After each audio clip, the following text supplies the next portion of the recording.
Stevie Wonder. And of course, Stevie Wonder is, even though he's associated with Motown, he's really just kind of in his own lane. He was a virtuoso and a very skilled pianist and keyboard player as well. Great vocalist, songwriter, and his sound really kind of crosses a little bit into everything. Soul, neo soul, R&B, funk, rock.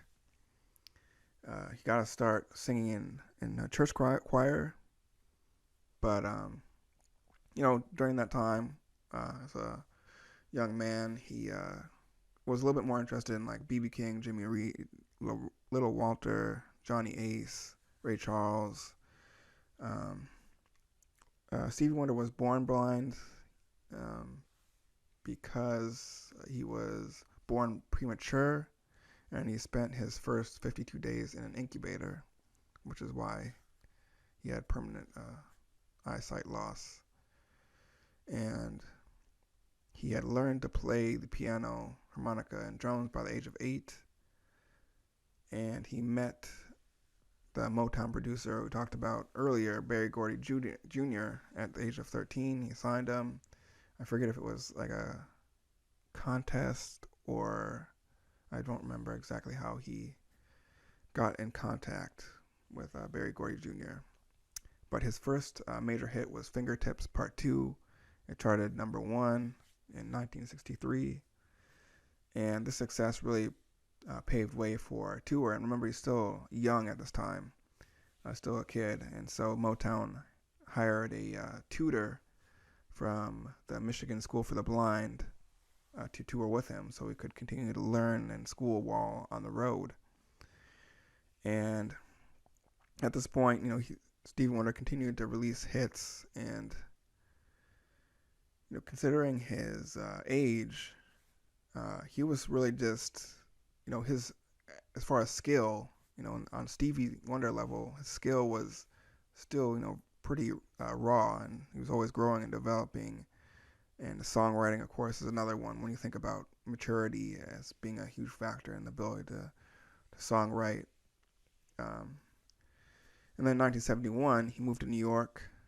His Motown contract was about to expire. And so this is a little bit down the road because he was about to turn one. Turn one. He's about to turn 21, which meant that the trust, which was laid aside because he was too young at the time to get the money.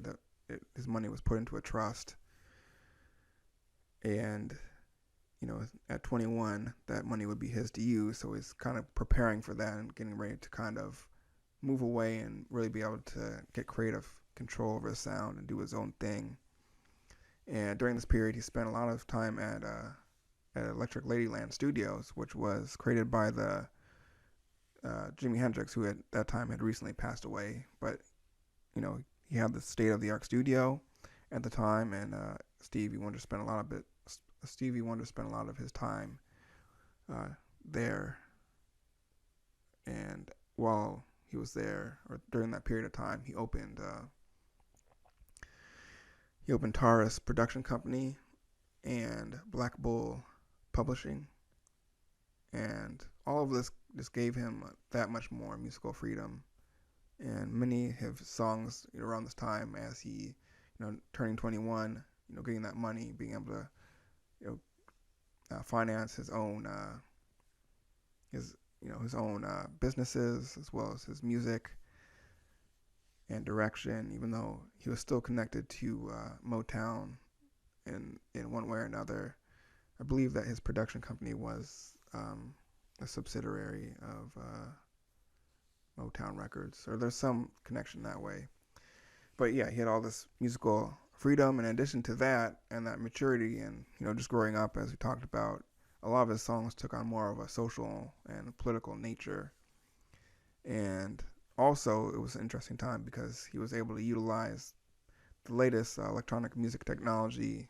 Of course, he's well known for his synthesizer, and it really just pushed his music to a whole other level. So all this kind of just came together. And he's well known for playing all the instruments on his studio recordings. which included Superstition, released in 1972. Besides the horn players, all the instruments were played by him, and this was a point in time when you think about Superstition. It's pretty funky, and a lot of these songs at this time really started to incorporate those funk elements. And as far as the political and social content of songs, a really good song from that time period was "Living for the City."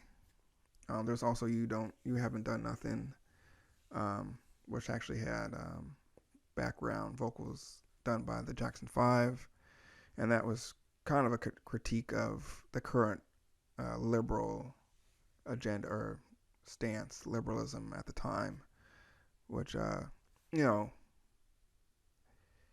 it's not to say that he was on the other side, but it's more so that, you know, I don't know where he stood politically at the time. I don't want to speak for Stevie Wonder, but just during those days, I think people were more likely to be critical of even their own party in a way that is more constructive, I think, than how we think about bipolarized sort of politics in the current age.